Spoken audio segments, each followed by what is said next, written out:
एवढी मजुरी वाढली, आमच्या माणसांना तुम्ही तिथे मारताय, आमची संस्कृती अजून आम्ही हे केलेली नाहीये. राहून दे. आमची संस्कृती आम्ही अजून जपलेली आहे. तुम्हाला हात लावत नाही.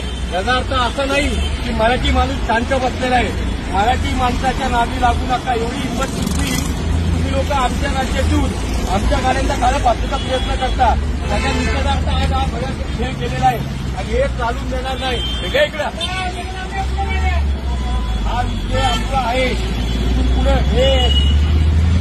तुमच्या तोंडाला काळं फासल्यास उद्यापासून तुम्हाला इथं येऊन देणार नाही. लक्षात ठेव. उद्यापासून तुमच्या एकही गाडी डेपोमध्ये येऊन देणार नाही. कळलं का? समजलं का?